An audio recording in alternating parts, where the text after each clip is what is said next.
कि आपके द्वारा प्रदत्त किए गए समस्त क्रियाओं से ठाकुर जी प्रसन्न हैं। कथा में भी रुचि आपकी इच्छा से नहीं बनती है। ठाकुर जी जब चाहते हैं कि आपका कल्याण हो तभी आपका कथा में मन लगता है। ठाकुर जी अगर चाहते हैं, अब सोचो, ठाकुर जी नहीं चाहते थे कि रावण का कल्याण हो, इसलिए विसर्वा के पुत्र होते हुए भी और पुलस्त ऋषि के खानदान में होते हुए भी, ब्राह्मण कुल में जन्म लेते हुए भी, शंकर की आराधना करते हुए भी रावण राक्षसी रहा। क्यों? ठाकुर जी चाहते थे कि इसका ऐसे कल्याण नहीं होगा, ये अपराध करेगा, इससे दूषितताएं बनेंगी, तभी इसका कल्याण होगा। सारी व्यवस्थाएं थी रावण के पास में अपना उद्धार करने के लिए, लेकिन फिर भी उद्धार नहीं कर पाया। सीता हरण ही किया, राक्षसों जैसा कार्य ही किया, तभी शंकर भगवान ने उसका उद्धार किया। और कहां? सबरी, दूर दूर तक कोई संत नहीं, कोई महात्मा नहीं, कोई ऋषि नहीं, केवल प्रतीक्षा करते करते करते राम जी द्वार पर आए, झूठे बेर खाकर के कल्याण कर दिया। जिसका कल्याण ठाकुर जी को करना होता है, उसकी इच्छा, उसके स्वभाव, उसकी मन, उसकी वृत्ति को ठाकुर जी बना ही देते हैं इतना पवित्र कि वो कथा सुनकर के अपना कल्याण कर ले। पर कई लोगों को पड़ोसी हैं फिर भी कथा में नहीं आ रहे, 4 कदम की दूरी पर घर है फिर भी कथा में नहीं आ रहे, दुनिया को आते जाते कथा में देख रहे हैं, फिर भी मन में इच्छा नहीं हो रही कि कथा में जाए। इसका मतलब ये उनकी इच्छा नहीं है, ऐसा नहीं, ठाकुर जी ही नहीं चाहते कि वो कथा सुने। क्यों? पूर्व में ऐसा कुछ किया होगा जिसका फल भोगना है। कथा में जाएंगे तो सुधर जाएंगे, और सुधर गए तो फिर वो पूर्व का क्रम कैसे भोगेंगे? इसलिए अपना पीठ थपथपाइए और खुश हुआ कीजिए कि आपको कथा सुनने को मिल रही है। ठाकुर जी चाहते हैं कि आपका कल्याण हो, आपका उद्धार हो। सागर में बैठे हैं, पता है रोज बोर्ड देख रहे हैं, कथा हो रही है, फिर भी नहीं जा रहे। तान दुपट्टा डोल रहे हैं, यहीं से बाइक से निकल रहे हैं, यहीं से गाड़ी से जा रहे हैं, बाहर से देख के निकल जा रहे हैं। क्यों नहीं हो रही इच्छा? ठाकुर जी नहीं चाह रहे। अरे अभी तेरे पूर्व के कर्म भोगने हैं तुझे, अभी तुझे बहुत पीड़ाएं सहनी है जीवन में। कथा में चला जाएगा, वक्ता की वाणी सुनकर के सुन्न हो जाएगा, पवित्र हो जाएगा, तो पूर्व के किए क्रम कैसे भोगेगा? लेकिन ऐसे में भी कई श्रेष्ठ गुरु और कई श्रेष्ठ माता पिता जीवन में होते हैं, कई श्रेष्ठ प्रिय मित्र जीवन में होते हैं। आपको तो कथा से बचना ही था, क्योंकि आपको पूर्व के कर्म भोगने थे, लेकिन एक श्रेष्ठ व्यक्ति जीवन में ऐसा था जो खींच के जबरदस्ती ले ही गया, चल कथा सुन, और बैठ गए आप कथा में जाके। वहीं जाकर के आपने वक्ता के मुख से ऐसा कुछ सुन लिया जिसके कारण आप अपने पूर्व के किए कर्मों से निवृत्त हो गए। फिर ठाकुर जी को पूर्व के किए हुए कर्मों की गति जो आपके जीवन में आने वाली है उसको नष्ट करना पड़ता है, क्योंकि आपने गलती से कथा सुन ली है, आपका मन उसमें लग गया है। अब वो कर्म का फल आपको नहीं भोगना पड़ेगा, अब आप पवित्र हो जाओगे। तो कथा सुनना भी आपकी इच्छा पर निर्भर नहीं है। 20 रुपया देकर रिक्शा करके कथा में आ गए, आपने नहीं किया है, ठाकुर जी की इच्छा थी इसलिए रिक्शा भी आ गया, ठाकुर जी की इच्छा थी इसलिए 20 रुपया भी निकल आए, और ठाकुर जी की इच्छा थी इसलिए आप कथा में आ भी गए। सब भगवत इच्छा से होता है। आपका संभलना, संवरना, सुधरना, बिगड़ना सब ठाकुर जी की इच्छा से होता है। अब देखो, रावण को अंगद जी ने जाके समझाया, रावण को हनुमान जी ने जाके समझाया, फिर भी क्योंकि ठाकुर जी चाहते हैं कि इसका वध मेरे हाथों ही हो, नहीं सुधरेगा। कुंभकर्ण ने भी समझाया, तब भी नहीं संभला। तो कथा सुनकर के संभलना, समझना बहुत बड़ी कृपा है आपके गुरु की, कि आप संभल रहे हो, आप समझ रहे हो। आपके द्वारा किए गए साल भर की जितनी पूजा आराधनाएं सब ठाकुर जी तक पहुंच रही है, इसलिए कथा में आपका मन लग रहा है, इसलिए अच्छी बातों में आपकी रुचि बढ़ रही है। धर्मस्य यापवर्गस्य नार्थोऽर्थायोपकल्पते नार्थस्य धर्मैकान्तस्य कामो लाभाय स्मृतः। प फ ब भ म, ये 5 पवर्ग शब्द होते हैं। चवर्ग, तवर्ग, टवर्ग, कवर्ग, ये सब हमारी हिंदी वर्णमाला में सिखाए जाते हैं। उन्हीं में एक शब्द वर्णमाला आती है पवर्ग शब्द। प फ ब भ म, पाप, फल, भय, प फ ब बंधन और मृत्यु। पाप, फल, बंधन, भय और मृत्यु। इन 5 परिस्थिति में किया गया धर्म श्रेष्ठ नहीं माना जाता। सबसे पहला, पाप करने के बाद पाप मिटाने के लिए जो हम धर्म करते हैं उससे पाप हो गया। प्रायश्चित रूप में जो आप धर्म करते हो उसको श्रेष्ठ धर्म नहीं माना जाता। आपसे कोई गलती हो गई, आपने किसी से जाके पूछा इस गलती का निवारण क्या है, उसने कह दिया अपने घर में सप्तशती का पाठ करा लो, तो सप्तशती के पाठ से आपको पुण्य नहीं मिलेगा, पूर्व का पाप नष्ट होगा। इसलिए पाप के बाद किया गया धर्म श्रेष्ठ नहीं माना जाता, क्योंकि उसके बाद किया गया धर्म पूर्व के पापों की सफाई करता है। आपको नया क्या मिलेगा? पूर्व का लेखा जोखा इतना वो नष्ट हो जाए पहले, पूर्व का जब समाप्त होगा तब तो कुछ नया मिलेगा। तो पाप के द्वारा किया, पाप के बाद किया गया धर्म श्रेष्ठ नहीं माना जाता। मतलब श्रेष्ठ नहीं माना जाता मतलब भगवत प्राप्ति नहीं कराता। दूसरा आता है फ, यानी कि फल। फल की प्राप्ति से किया गया धर्म श्रेष्ठ नहीं माना जाता, क्योंकि उस धर्म से फल मांग लिया आपने।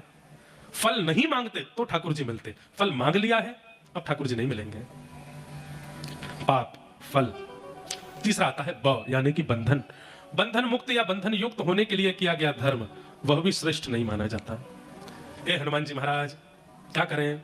बोले वो बगल की गली में एक रहती है, उससे मेरा ब्याह करा दो। ए हनुमान जी महाराज आप पे 100 नारियल चढ़ाएंगे, काय को? भोपाल का एक भैया है, वो भैया काय को है, सैया है, उससे मेरा ब्याह करा दो। बंधन युक्त होने के लिए किया गया धर्म।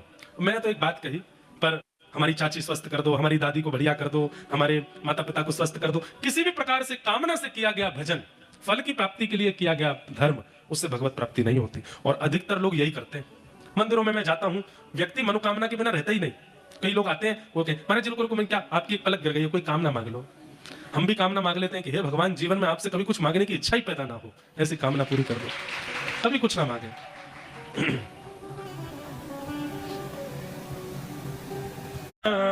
कुछ मुझे, मैं अगर मांगू कुछ आपसे ना, आप कुछ मत देना मुझे। मैं अगर मांगू तो बस आपको मांगू, आपसे ना मांगू, आपको मांगू, और मुझे कुछ नहीं चाहिए। तो पाप, फल, बंधन, और चौथा आता है भ, यानी कि भय। भय से किया गया भजन। भूत पिशाच निकट नहीं आवे, महावीर जब नाम। रात में आंख खुली 2-2:30 बजे, और जैसे ही आंख खुली तो क्या देखा कि खिड़की में से कोई झांक रहा है। भूत पिशाच निकट नहीं आवे, महावीर जब नाम सुनावे, ना से रोग हर्ष पीरा, जपत निरंतर हनुमत बीरा। सुबह जब प्रकाश हुआ तब उठ करके देखा तो क्या पाया, किसी पेड़ की डाल थी। रात में लग रहा था कि कोई झांक रहा है। भय से किया गया भजन वह भी भगवत प्राप्ति नहीं कराता। केवल भूत का भय नहीं, अपने कर्मों का भी कई लोगों को भय होता है, इसलिए भी वो डर के मारे भजन करते हैं। मैंने बहुतों के साथ बुरा किया है, ये भगवान मेरे साथ बुरा ना हो, इसलिए भजन करने बैठ गए हैं। मैंने कईयों का हृदय दुखाया है, मेरा कोई ना दुखाए, इसलिए भजन करते हैं। भय से किया गया भजन वह भी श्रेष्ठ नहीं होता। पाप के बाद किया गया, फल की प्राप्ति के लिए किया गया, बंधन युक्त होने के लिए किया गया, और भय में किया गया भजन श्रेष्ठ नहीं माना जाता। और अंतिम कहा जाता है मृत्यु समीप आने पर किया गया भजन। जीवन भर तो हरि गुण गाया नहीं, जीवन भर तो हरिस्मरण किया नहीं, जैसे ही पता चला कि अब वृद्धावस्था आ गई है, उठने में 2-4 लोगों का सहारा लेना पड़ता है, खाने के लिए नकली दांत लगाने पड़ रहे हैं, देखने के लिए हाई पावर चश्मा पहनना पड़ता है, सुनने के लिए मशीन लगानी पड़ रही है। अब क्या करें, जीवन तो निकल गया, अब क्या करूं, भजन करो।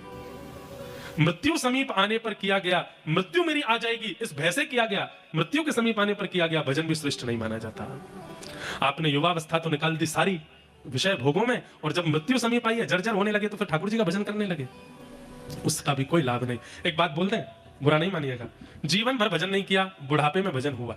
बूढ़े लोग गुस्सा नहीं हो जाना हमसे, पर ये उनके लिए कहा जा रहा है जिन्होंने कभी भजन नहीं किया और अचानक बुढ़ापे में भजन आ गया। वैसे तो जब चेत जाओ तब अच्छा, लेकिन फिर भी जीवन भर भजन नहीं किया, अंत में आकर के भजन करते हैं, तो इसका मतलब तो ये मानो घर में आग लग गई है और आप बुझाने के लिए कुआं खोद रहे हो। समझ में आई बात? कुआं खोदोगे, जब तक कुआं खोद करके पानी निकलेगा तब तक तो घर जल के राख हो जाएगा। ये उसी प्रकार है कि जीवन भर सारे भोग भोगे और सब भोगने के बाद अब कुछ नहीं बचा, तो अब क्या करें, भजन कर लो, अब कोई फायदा नहीं है।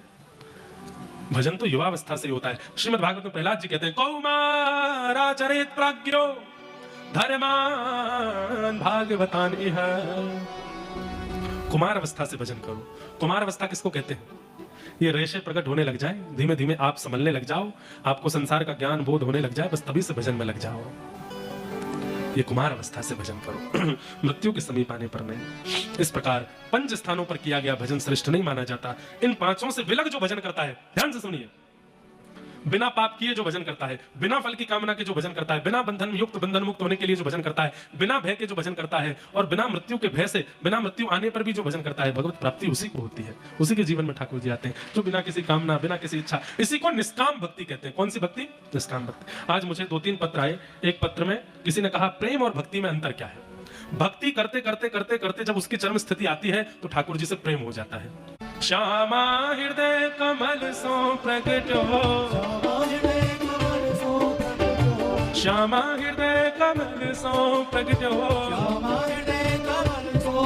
और श्याम हृदय तुम्हा वृंदावन मेरो वृंदावन,